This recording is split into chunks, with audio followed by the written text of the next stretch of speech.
First in high definition from the station on your side, this is WAVY News 10. Tonight's top story is the weather. The rain is moving out and even colder weather's coming in. Tonight, temperatures are going down to the 30s. Woo! Chief Meteorologist Don Slater is standing by in the Super Doppler 10 Weather Center with details. Boy, we need to bundle up, huh? Yeah, we really do. No open-toed shoes coming up overnight. Certainly not for me. It's going to be cold. It's already cold. It's around 40, 45 degrees into the area. Rainfall has moved on out after a drizzly, dreary morning throughout the area in early afternoon. That is long gone now. And in fact, we're starting to see a few breaks in the clouds and a beautiful sunset out there. Here's a look at what our temperatures have been doing today.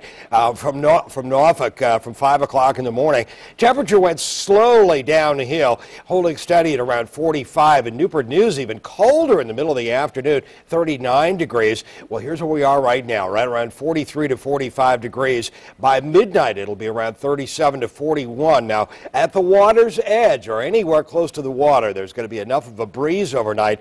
It'll hold the temperatures into the upper 30s at least, but it'll freeze anywhere inland tonight. We'll tell you about that. And some recovery in our forecast. We'll tell you about that too in just a few minutes. Thanks, Don. Daylight shed light on the damage from a line of severe storms that swept across the South overnight. 2 people were killed, 10 others injured in Davidson County, North Carolina. Homes there are damaged. Look at that. Trees and power lines down. Some residents had only seconds to seek safety. And I believe in my heart. And we just stayed upstairs one more minute, we wouldn't be here.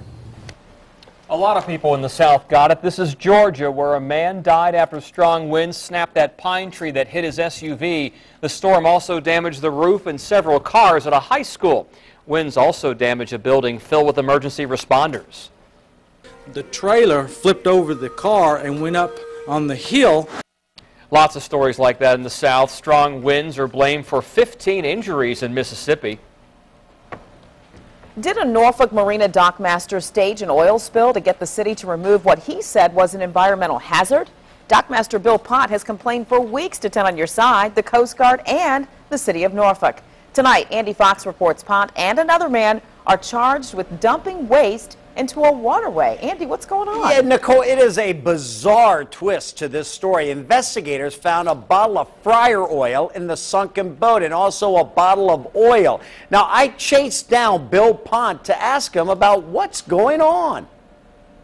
So it appeared to be turkey fryer oil. The smell of turkey fryer oil near this sunken boat at the American Legion Marina led Deputy City Attorney Cynthia Hall to think she smelled a rat. He's smelling oil, you're smelling a rat. I actually said I smell a rat to Mr. Pond and Mr. Williams. I said, something's not right here. There's a disconnect here. Hall thinks Marina Dockmaster Bill Pont staged the oil spill. We showed Pont the pictures of bottles filled with corn oil, a bottle filled with the engine oil that officials say was then thrown into the cockpit of this sunken boat to fake an oil spill.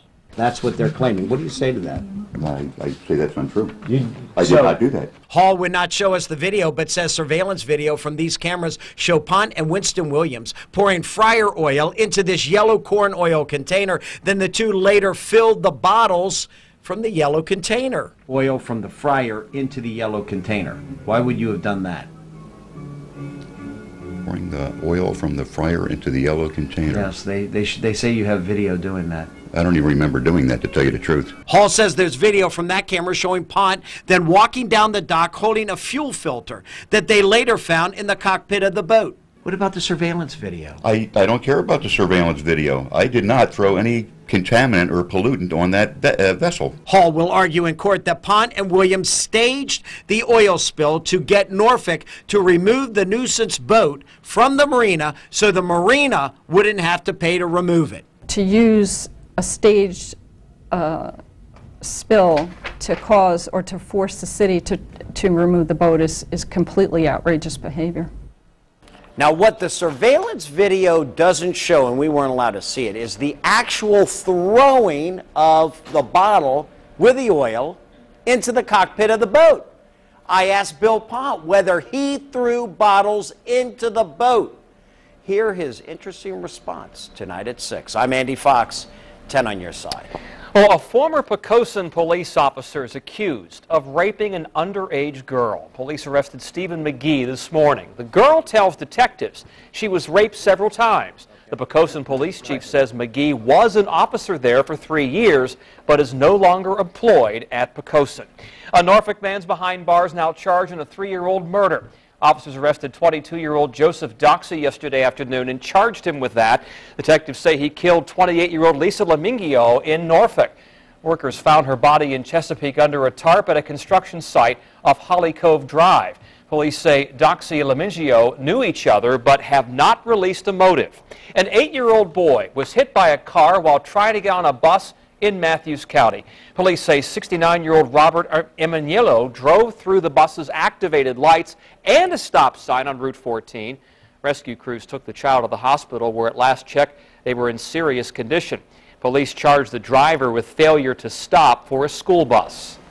It's been 2 months since the movement started. This is a live picture from our nation's capital as Occupy D.C. protesters marched through Washington. Hundreds of protesters also took to the streets in New York City today.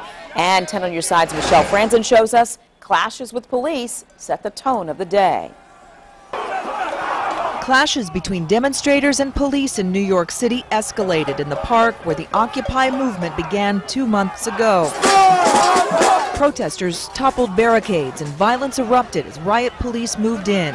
One protester was led out of the park by police with what appeared to be a bleeding head injury. We heard on Twitter that the police came through the park and they started shoving everybody around. Throughout the day, police arrested more than 100 protesters. The bulk of arrests came early in the morning when demonstrators marched to Wall Street and blocked traffic by sitting in the middle of the road. Tensions between police and protesters have been building after NYPD officers conducted an overnight sweep earlier this week to clear the park of the tents, sleeping bags, and tarps. Cities around the country are taking or considering similar action to remove Occupy protesters from public spaces and parks, but demonstrators say they are determined to make sure they keep the movement alive. And the issues speak for themselves, and I think people are in such dire straits in many circumstances that they have no choice but to try and organize around these issues. Their message of outrage over what they call social inequality and corporate greed have been resonating in polls with the public. At the same time, the public and police are showing there is little tolerance when those peaceful protests turn violent. Several officers were also injured throughout the day. One officer received treatment for an eye injury after someone threw what was described as vinegar in his face. In Lower Manhattan, Michelle Franzen for 10 on your side. Now let's take a live look at the Occupy March in Miami. Local protesters have been moved and denied permits. Look at all those folks there. So what is next for the Occupy movement here in Hampton Roads? 10 on your side's Ava Hurdle finds out tonight on WAVY News 10 at 6. Oh, in our economy, the number of people applying for unemployment benefits, they're down. They fell last week to the lowest level since April. The Labor Department reports weekly applications dropped 5,000 to 388,000, the fourth drop in 5 weeks. Experts say the numbers are a sign that layoffs are easing and hiring may soon increase. Hiring our heroes. The Obama administration's promising jobs for 80,000 veterans by 2014. We went to a job fair for vets in Virginia Beach, and we'll tell you who's hiring. New tonight at 5:30. What's next for the Norfolk School District now that the superintendent resigned? This is not a decision we arrived at without a great deal of thought. New at 5:30, how the school board says it plans to learn from the past as it moves towards the future. And there are some people who consider pizza as a major food group. Congress is considering calling it a vegetable. Why? 10 on your side contacted local lawmakers. And they help cancer patients, victims of domestic violence, children, and more. Devoted to the needs of others, we'll introduce you to 10 remarkable people in Hampton Roads who care. You're watching WAVY News 10 at 5 with Tom Schaad, Nicole Ribas, and Super Doppler 10 Chief Meteorologist Don Slater.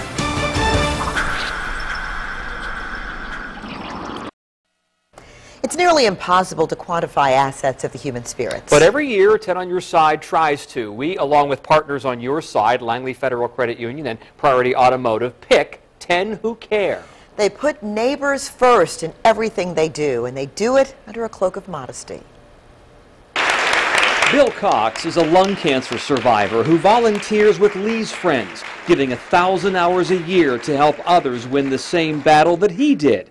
Dr. William Goff retired from medicine after 30 years to volunteer with various local clinics that help seniors. Younger citizens have always touched Deirdre Love, the founder of Teens with a Purpose. The tireless efforts of Kimberly Urch rubbed off on others in the fight against breast cancer. Over 6 years, she's raised more than $170,000 for the cause. Bill Hayden has it figured out for the future of our young, the joys of math and science, through his organization, Starbase. I believe my whole life that you cannot legislate human behavior, you have to educate it. So if there's a problem out there, we need to teach ourselves how to solve that problem. Catherine Staton does many little things, but they add up, especially for victims of domestic violence. I don't ask for to be recognized or honored for anything that I do, because everything I do actually comes from my heart. It brings me great joy to get out in our communities. Kerry Wallace spent a half-century as a volunteer firefighter in Wachapreague. He's also in the Volunteer Firefighter Hall of Fame. Christine Gilchrist works tirelessly for suicide prevention. She leads thousands of people out of the darkness on annual walks that rank #1 out of more than 260 in the country. Carl and Lily Faison opened their hearts in their home by forming the Boykins Neighborhood Outreach Center for underprivileged kids. And Rick Williams knows Christmas is coming. That's why he and a volunteer staff founded Catchin' for Kids, one of the largest contributors to the Marine Corps Toys for Tots campaign. Selfless service embodied by these special citizens, this year's 10 who care. And all 10 honorees, Alvita and I were there too, by the way, that you just met, are examples of making a difference in the community. All of them had one thing in common too: modesty. It was such a pleasure getting to know every person there today at the luncheon. Nicole? Nice to see those folks contributing. Thanks. We are on your side with a peanut butter recall. We'll tell you what brand is being pulled off supermarket shelves and why. And when you think of vegetables, foods like carrots, celery, and onions come to mind. But how about pizza? Probably not. But that's the bill before lawmakers. Hear why they're considering it next. Your feedback may keep a Hampton school open, but close the doors of another. Earlier this month, Hampton school officials said Cary Elementary was on the chopping block. During 2 public forums, the School Consolidation Committee felt residents raised important issues. Now they're looking at possibly closing Merrimack Elementary instead. You'll have an opportunity to voice your opinion at a public forum on November 30th. It's at Jones Magnet Middle School at 7 p.m.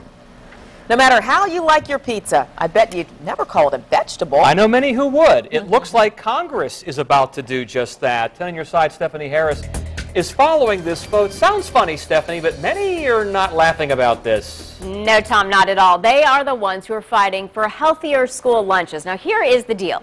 If a new federal spending bill passes, as it is written now, the government would consider this: about 2 tablespoons worth of tomato paste on a slice of pizza a vegetable.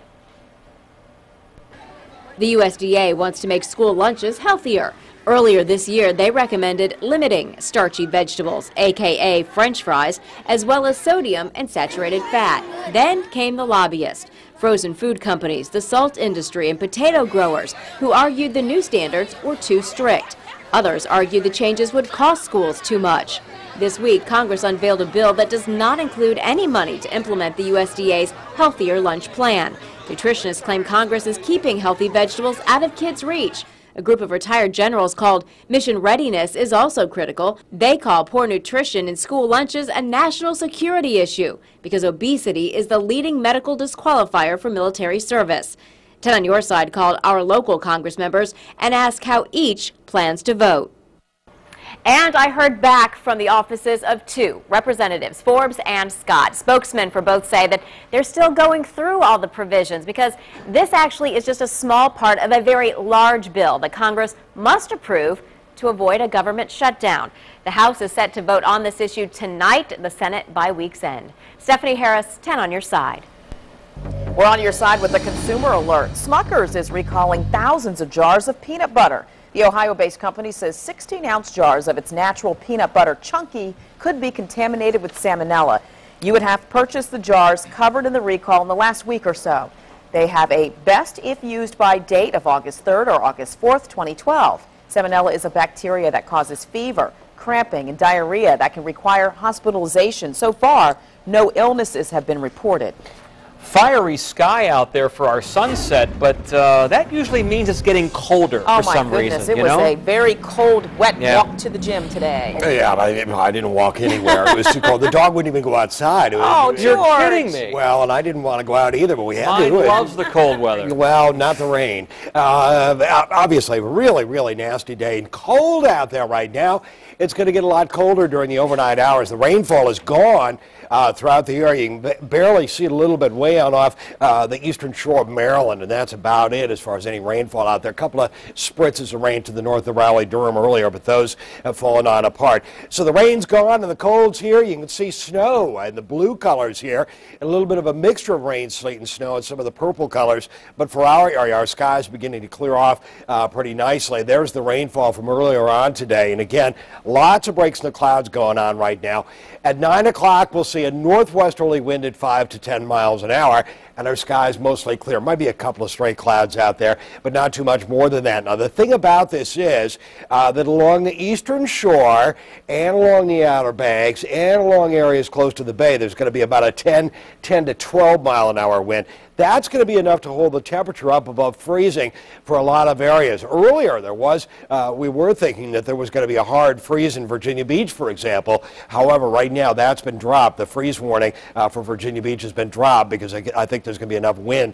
So it won't drop to freezing for 3 solid hours, but it's going to come close. It's going to drop into the low 30s pretty much throughout the area. 10-mile-an-hour winds tomorrow morning at 7, coming in off the bay. Very light winds at the noon hour tomorrow. It'll warm up a few degrees anyway. At the very end of the day, winds will start flipping on over to the south at 5 to 10. Very light winds tomorrow night into Saturday morning. And Saturday during the day, mostly sunny, but with some cloud cover drifting northward across North Carolina. And it could reach us by the end of the day, but there's nothing much as far as rainfall with that. And that light southerly wind will start to warm things back on up just a bit. Now, here's where we are tomorrow morning. Remember I told you about that breeze coming off the water. Enough of a breeze to hold the temperature up into the upper 30s, for example, in Norfolk. But it's going to drop to 31 degrees into some inland rural areas during the overnight hours. Here's where we are during the day tomorrow. 46, 47. I'm being optimistic and saying 47 during the day tomorrow. Lots and lots of sunshine. And sunshine for Saturday as well. After, again, a chilly start to the day, we'll warm back on up to around 57 degrees. Cloud cover moving on in later on in the day. Here's a look at that beautiful sunset, and at least we're seeing it after a cloudy, dreary day. You can see a few mid-level clouds still floating on through. And we're still calling it mostly cloudy right now into the area, but obviously our skies are clearing pretty rapidly. 42 in Newport News, 45 in Norfolk and Virginia Beach, 58 for a high. When was that? Well, that was at midnight. Temperatures during the afternoon were basically into the low to mid 40s throughout the area for the most part. And again, mostly cloudy skies for right now. Temperatures, again, 42, 45. Here's where we are again throughout the area in a wider view. Some 20s way on off to the west. And we looked at temperatures for the overnight hours, but we really want to get what's going on with our 7-day forecast because now it goes all the way on out to Thanksgiving Day. And it's okay so far. It's the 7th day. Nicole just loves that thing. We won't put it on there every night. 47 tomorrow, a little bit more mild, 57 on What's wrong with the turkey? That's our jive turkey. Yeah, I think he's pretty cool. Can't wait to see him on Thursday. He's back.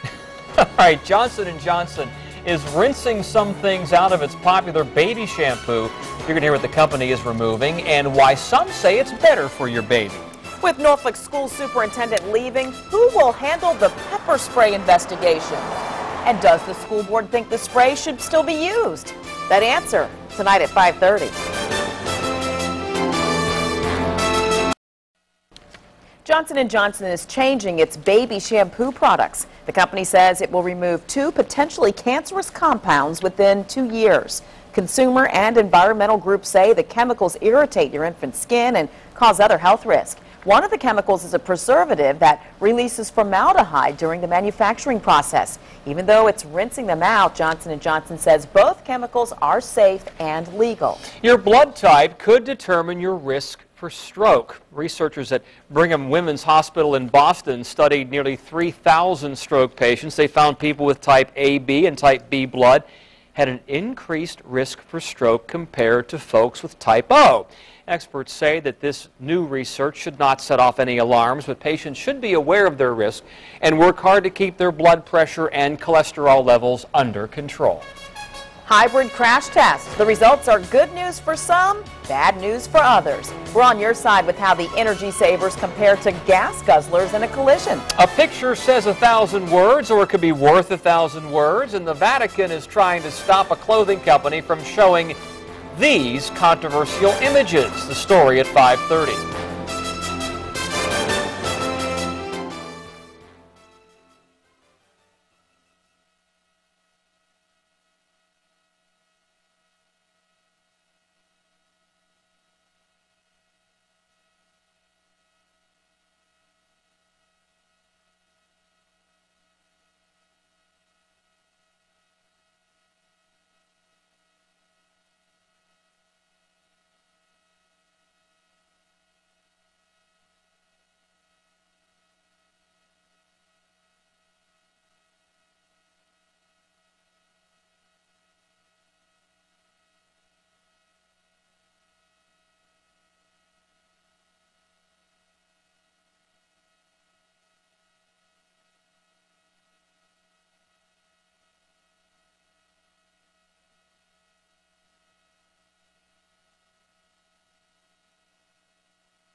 Mic check, 1, 2, 3, 4, 5.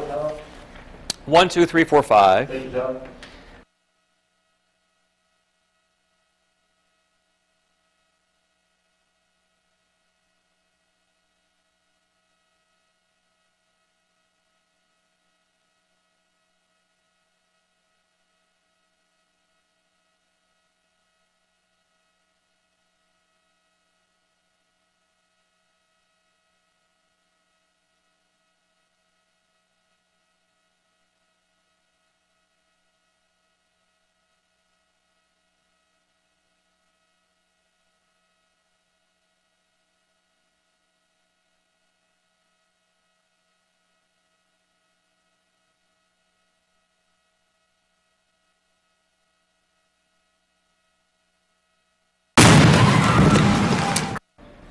The Insurance Institute for Highway Safety crash-tested hybrids and concluded they protect passengers better in accidents involving gas-powered cars. Why? Because hybrids are heavier, all those batteries and added weight. Now, researchers did find hybrids more hazardous to pedestrians. When in full electric mode, we understand hybrids are incredibly quiet. Someone can easily walk into their path. They don't hear them. U.S. automakers are considering equipping hybrids with noisemakers. Now you can use Google to search for songs. Google's in the music selling business. Some songs are free, others are 69 cents, 99 cents, and $1.29, the same as Apple's iTunes. Right now, Google is offering 13 million songs for sale in the Android market, and Google lets you share your music library with friends.